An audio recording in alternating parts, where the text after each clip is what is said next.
We stand on the precipice of the next evolution of the human experience. Disruptive technology threatens to affect our very existence, from personal and family to work and our very definition of humanity.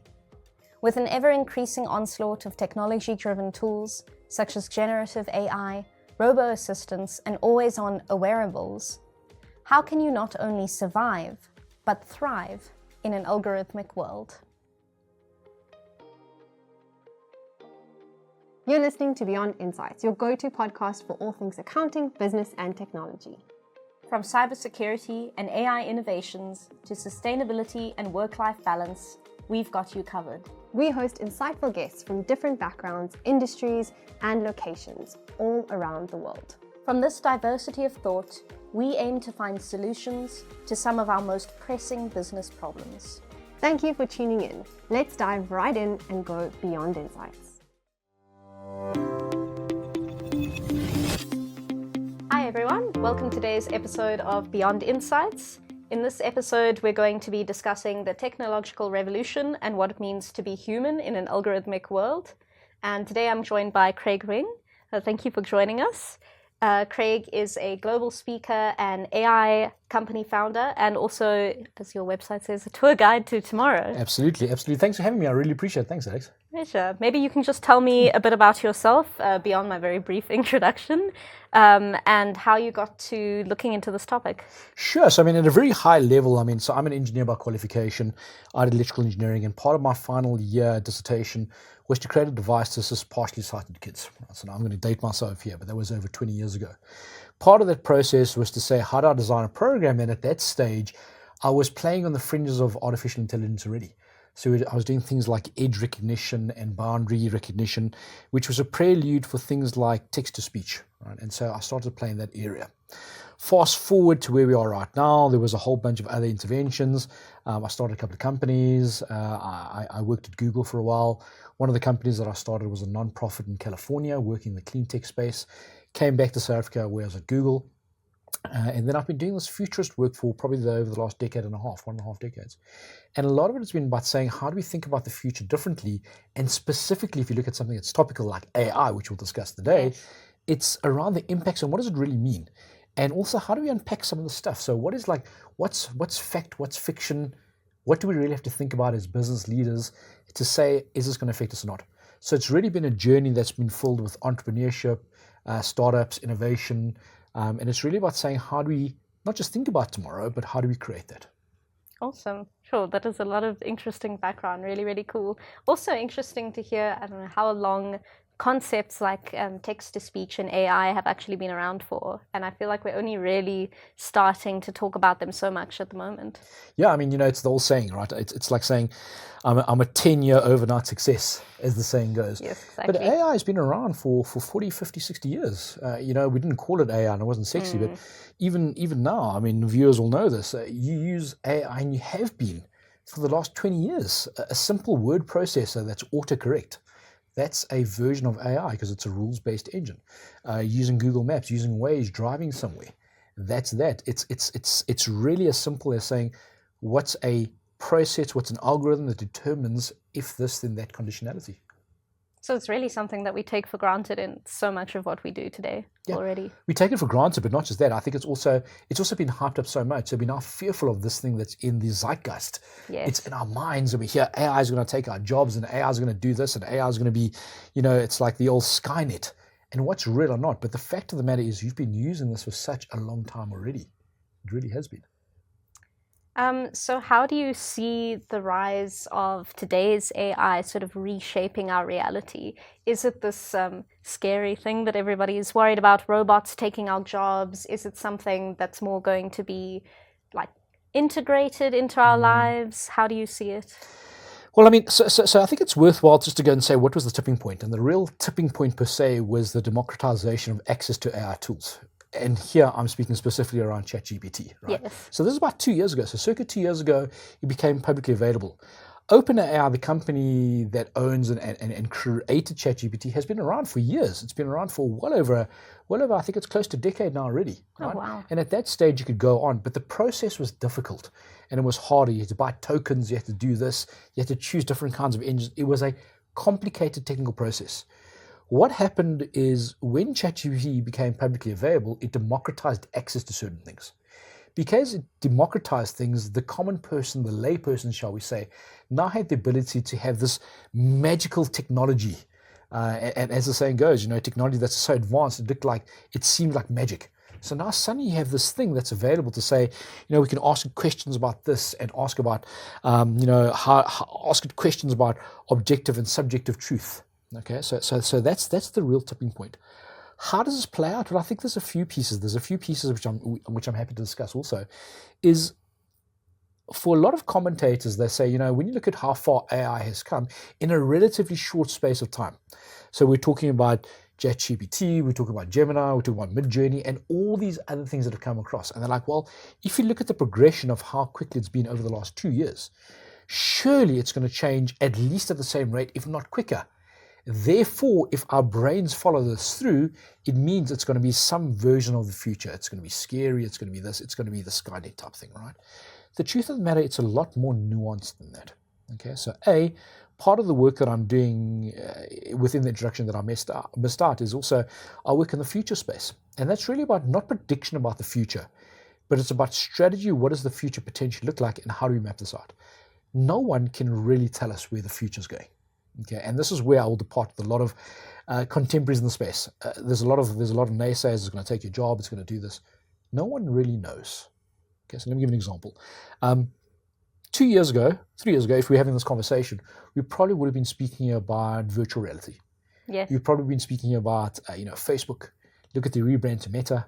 Look at how much money Zuckerberg's put in, and look at where we're going, right? And everything was meta. You had virtual land, you had virtual this, you had currency, you had Roblox, which has done well, but everything was like, this is the next frontier, right? It's the metaverse. It's the metaverse. And Meta really bet 1/3 of the market cap into this. Fast forward to where we are now, 2-3 years later, where's the metaverse? Now, I'm not saying it's disappeared, but I am saying that the hype isn't as necessarily there, which could also be that it's going through the Gartner hype curve as it's coming down. But the point is that I'm trying to make is if you extrapolate stuff around where we are and where we're going to be, that's not always the truth. So where we're going to be, no one really knows. But what I will say is definitively this, is AI will affect many parts of our lives, but not in the way I think people think it will. So do you have an idea of how you think that it will affect our lives, or is that a bit... No. So I can give you some real thought and some real data points in terms of how it's playing out, right? So by and large, I think the question, and you've alluded to this around jobs, I think it's about saying how do we move away from the concept of jobs towards the concept of roles, right? And more importantly, not even roles, tasks. So what tasks do we have? And when we look at those tasks, what can be automated, right? So let me give an example. So if you go back 20 years, if you go back even 30 years ago, right? My mom was a secretary. She used to write shorthand. I don't know if you've ever seen shorthand before. It's long time ago. It's super old school. Yeah. It's like dashes and dots, and it's a whole alphabet, and she could write all that kind of stuff out, right? So when you look at what happened is email and word processors made her obsolete because no one needs the shorthand stuff anymore, right? So what we see is you see that AI has the ability to automate certain micro tasks like shorthand into word processing. Without a doubt, AI is going to automate some of those back-end processes of things that many of the listeners and viewers today already are using it for. It's around stuff like baseline creativity stuff. Give me some ideas for this. It's around things like help me think about some ideas for that thing, right? Tell me how I can write a story with these kinds of plot lines. The micro tasks are already being used by AI and will continue to be so. But there's a piece around humanness and human intuition that is not going to be easily replaced, if ever. So without a doubt, one of the ways it's going to play out is to say, how do we look at tasks versus whole jobs? And then how do you use tools like generative AI to boost productivity? There was an incredible piece of research that was done by Harvard and MIT. And basically what they said is, if you look at the lower quartile of knowledge workers, by using generative AI, they can boost their productivity by 42%. Ginormous number, ginormous. But on the other end, even if you're in the top quartile, you can improve your performance by 12%. Okay, now that's really important because why is it happening? It's because when you think about AI driven by LLMs, large language models, right? LLMs essentially, and I can explain this more if you like, but AIs today driven by LLMs give us the most likely truth, not the truth. So if you think about a normal distribution, a Gaussian distribution, if you will, right? What AI does, it's saying, how do we give you the most likely answer of something that you're looking for? So even the word GPT stands for Generative Pre-trained Transformer. It's a statistical engine. It's a statistical measure where it goes in and says, let's have a look at the question. Statistically, what is the most right answer? And so it gives you the mean of the curve. So call it the mean within one standard deviation to be super duper geeky, right? But if you've got a binomial distribution, it gives you the bulk of that curve. Okay, so that's how the majority of AIs operate today. Consequently, what that means is when you use something like a GPT or Gemini or any of these other things, it gives you the most likely, not the actual. Yes. Which means if you're on the extremities, it means you're likely not going to be replaced. Here's the thing, it's always been that way. If you're average in your job, no matter what it is, you've always been at the most likelihood of being replaced. It's just been accelerated. And on that idea of it giving you the most likely form of truth, I know my colleague was asking me about this the other day. Sometimes ChatGPT doesn't seem to be very good at maths, for example. And she was saying when it's looking at the most likely answer, how accurate does it end up being?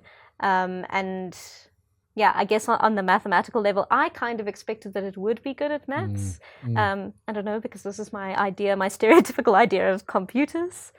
Yeah, and versus absolute and not, right? So there's also a logic gate that goes through the background. So remember, the way that all these GPTs are done is it gets trained off a certain data set. And the data set, it then says, here's this, so it goes through a process of understanding the data, hence scraping of data is a big thing, right, around data privacy. And we've seen the narrative around in the media organizations saying we don't want our data to be scraped, or how do we stop this if there's bots going through. Conversely, you've seen the big tech guys say we're running out of data. We need to feed this machine more data. Yes. Because the thinking is the higher, the better the data, both in terms of purity and quality, the better the output of this thing.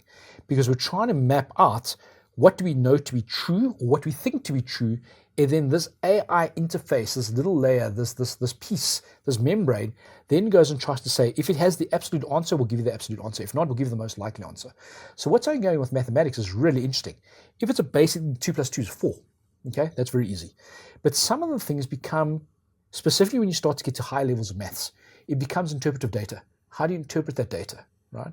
Then we start getting to things like hallucinations. So you've heard the term hallucinations, which was actually the 2023 Collins word of the day, word of the year, because it was about hallucinations. Yes. So what is it doing? It's giving you the most likely thing, right? So if, for example, if I were to say to you, who was the 27th president of the United States? Here's the answer. We know what the answer.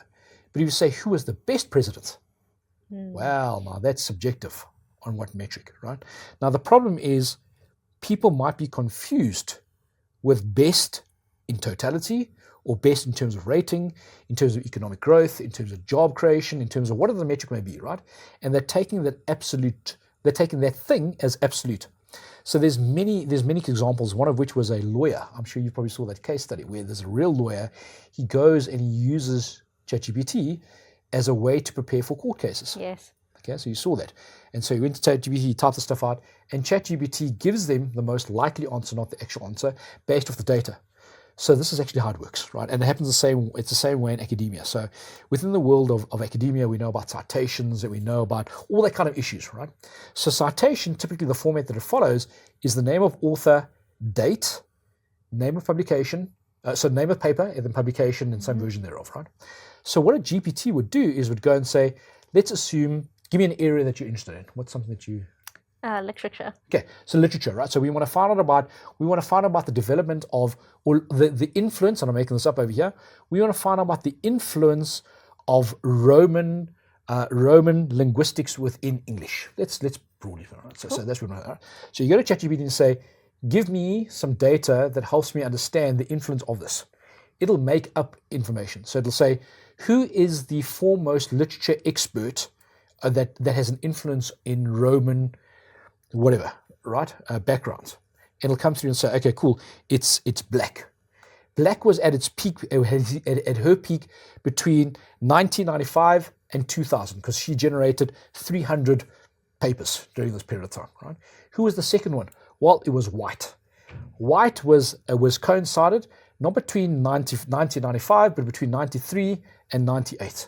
So there's an overlap period. So therefore, the two most likely authors are black and white. Okay, so now we got that one.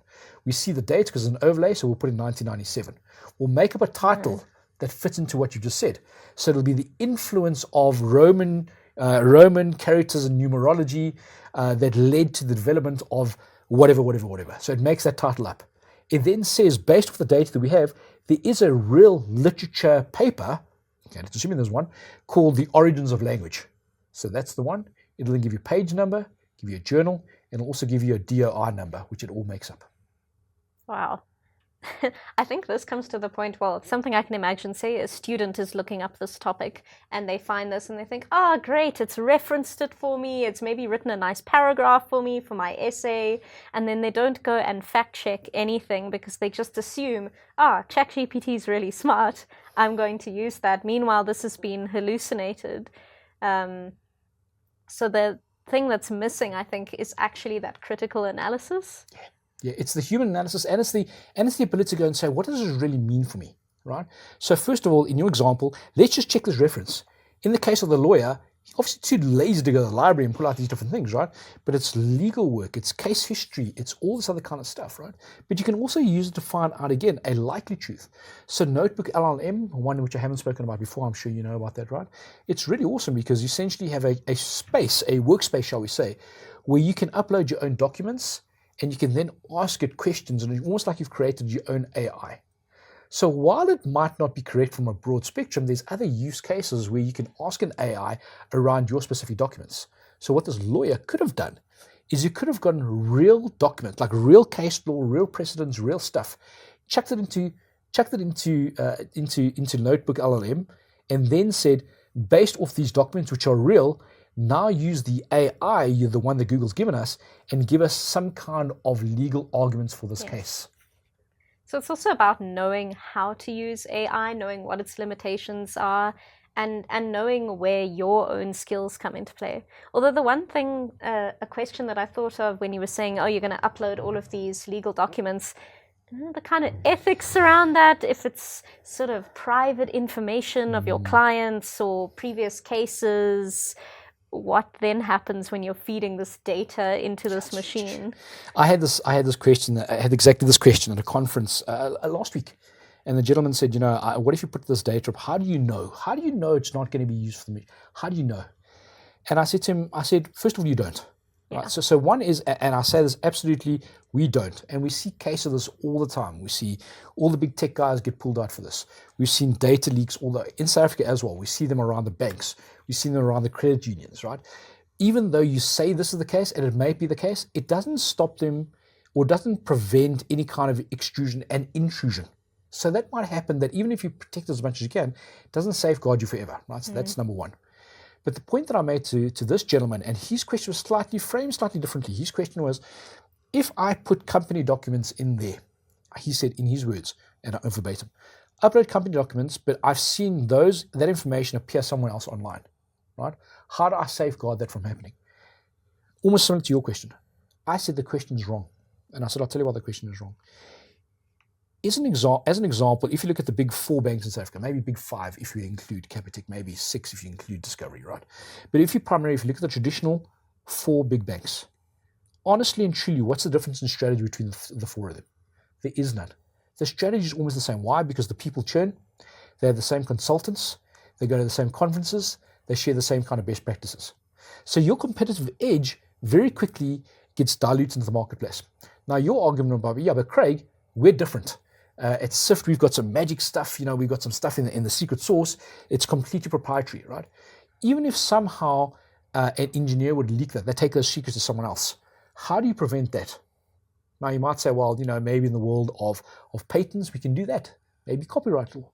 The problem is patents, for argument's sake, amongst the various things that I did some patent law stuff for a while, right? And IP law. I speak on the international conference every year. The issue with patents isn't the patent, it's the defendability of that. And this is where things become problematic. It's like saying, here's a piece of grass. Keep off the grass. I put a sign that says, keep off the grass. That's the patent. If you are 6'4" and you step on the grass, I can't stop a 6'4" guy stepping on my patch of grass. I can stop him if I've got a 6'6" friend or brother. But if I don't, it's pointless. And that's the challenge with patents. Because not only is it costly legally, but most folks don't realize there's no such thing as a worldwide patent, so you have to designate the countries. And if it gets infringed upon a country that you have designated, so if you haven't designated the country, you can't claim it. But even if you have claimed it, you have to fly to that country, that jurisdiction under their law and defend it, right? So the question that you have around saying, how do I know the data that I've uploaded isn't being used? One, you don't. Two, even if you do, how do you defend it? And I think there's a bigger question that needs to be asked around that. For me, these kinds of questions are addressed through speed, around execution and speed. So can I do this thing quicker and faster and add more value than anyone else before they can? That's how you build up a true differentiator. So in the sense that you've put the information out there, but it's able to help you very quickly and provide a lot more value than if you had tried sort of traditional means of researching. Yeah, that's one way of looking at it, right? So how to extract value, but like all of these conversations, it's not value that you espouse, it's real value to the end client, to the end customer. So have I given them and have I created a better solution for them on whatever value driver it might be? Right. I'm going to look at some of my actual questions that I'd written.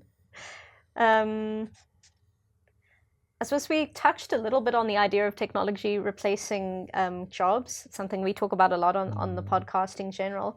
But I wanted to know, because you mentioned augmenting humanness, what do you mean by this term? Yeah, it's really interesting, right? So take a step back, a little bit more, perhaps outside of tech, but from an evolutionary point of view. When you look at the development of species, I'm going to be a little bit controversial because not all the listeners, viewers may believe in evolution, but be it as it may, right? So when you look at the evolution of species, when we moved all the way through from Homo erectus to Homo sapiens, all that kind of stuff, right? Essentially, we were governed by the size and the density of our brain. That's a pre-evolutionary point of view, right? Until we reached the upper limit of where we are right now. So your brain was governed by how big and how dense stuff was. Then we had these things. We had cell phones. And suddenly our brain, or rather our capacity for learning, went beyond what was inside my cranium towards the extensions, right? So we're already augmented beings, but we don't like to say this because a lot of people live life here, right? So we rely on this stuff and the connections to this to say where we go. So we're already augmented, make no mistake about it. And it's not just augmentation here. It could be argued that glasses are augmentation, pacemakers are augmentation, smartwatches are augmentation, right? So we're already being augmented. What AI in today's form allows us to do is it allows us to say, well, how do we create systems and processes that are not only automatic, but they're bidistributional and by data flow, right? So we augment our humanness with technology. What does it mean practically? Practically, it means let AI and technology, but in the context of the conversation, let AI do the stuff that it's better at doing than us as humans, right? So it's much better at cranking data. AI is much better at having a look at large data sets, at finding things that we might be able to see from the data itself. It's very good at using it as a creative tool for a first pass, but it won't replace us as seeing what is true art, right? So how do you use it to do a first pass of reporting? To let it do a first pass of this fictional essay that you spoke about, right? Then the human judgment goes in and customizes it for my course, for my school, for the business folks out there. Let it do analysis around your business if you want to give it business plan stuff. For the financial folks, give it the data, give it all your cash flow statements, your income statements, all those financial documents, and say, give me analysis of this. Then take that data and double check that, and we'll use it to say, well, I hadn't thought about this. How do we go from there? So the augmentation piece is really about saying, not about replacement, but it's about saying, let's use technology in a way that is more efficient, that allows the human being to be more human, not less human. And that's a really important piece. There's not many people speaking about that, right? It's about the humanity and it's about being more human, not less human, that gives us a competitive edge. There's another saying from Alice in Wonderland. She goes back to Wonderland the second time around. She goes through the looking glass and she meets someone there called the Red Queen. And the Red Queen says, it takes all the running you can do to stay in the same place. If you want to get anywhere, you have to run twice as quickly. What it means is the Red Queen theory, as has been told right now, is that the world we're in right now is moving so quickly, to get anywhere you have to run twice as quickly as that. But it also means that everyone else has the same access to the tools as you have. So everyone's running as quickly as you are.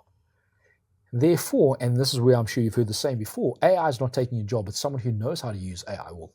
Yes. Basically, someone who has augmented their job with AI is more of a danger than the person. I'm interested in the idea of AI making us more human, or the kind of topic of today, how do we retain our humanity in this sort of AI-driven, technological-driven world? So let me give you an example. So often when I spoke to people and I present around the world, they say to me, but Craig, show me the data. And there's one specific paper that was controversial that came out. It came out a year ago. I think it was in April last year. Essentially, the parameters of this research study. It's an academic study, so it's not a whatever, right? And it was done with John Hopkins, and I think it was Harvard. And they compared it was a blind test, but they compared responses both from doctors and a GPT. And they measured them on two areas. The first was quality of response, and the second was empathy of response. So how empathetic were you? They did the analysis, and then they went back to the audience and said, now go rate this and see where it came through. Both quality and empathy was higher with the GPT. So quality of care was 3.6 times higher than the human being. But scarily, empathy was 10 times more. Okay? So the argument that people use there, they say, that is the reason why technology is going to take our jobs. I push back and I go, that's why we need more empathetic doctors. Because when you think about the best doctors today, they're not the best doctors who can necessarily diagnose you the best. They're the ones with the best bedside manner. Yes. When you have a terrible diagnosis, they hold your hand. When a loved one dies, they're with you there. When they go through terrible times, they walk you through the process. We can see this. It's called the placebo effect, right? So it's not the best diagnosticians, right? The people that do that. It's the people that are the most able to connect with you on a human level. That's what it means. It means that how can I connect to you in a different level that's beyond the technology, like this case study shows us. And I guess even if we're becoming sort of cyborgs, we have all of our technology sort of strapped to us, using it for everything. It's also then to see, to find the gaps. If we see that somehow a robot is showing more empathy, what can we do to improve our own sense of empathy?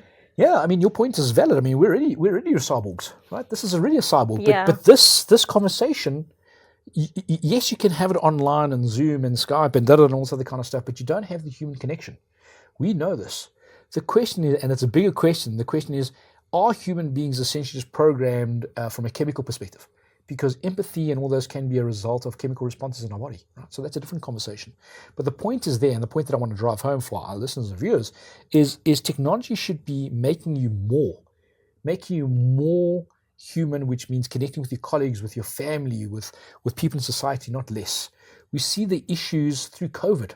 And one of the big issues through COVID was people stopped this human interaction because of the laws and the processes that were imposed upon us. But the unintended consequences of that were higher rates of depression, suicide, mental health, because we didn't have the human connection. That's a signal, as they say in the futures era. It's a weak signal, maybe even a strong signal, right, of what happens if you take people out of interaction with other people. Yeah, I think this is a really massive topic. I'm afraid we can't carry on forever. But I think to wrap up here, we are all already cyborgs, so no use being scared of AI coming and taking over. AI is already part of everything that we do. And it's just about finding ways to help it make you an augmented human, to find ways that you can hone in on those truly human parts of yourself and work with technology. Absolutely, Alex. You summed it perfectly. I couldn't say more. Safe to say from my side is again this is the interaction. This humanness is the most important thing. But thank you so much for having me. I appreciate it. Thank you so much. Thank you so much for joining, and thank you so much for watching. Thank you. Thanks for tuning in to the Beyond Insights podcast. Please like and subscribe on whatever platform you're listening to right now. And please share with any of your colleagues or friends or family members that you think might benefit from listening to this podcast. That's all from us. Until next time, see you then.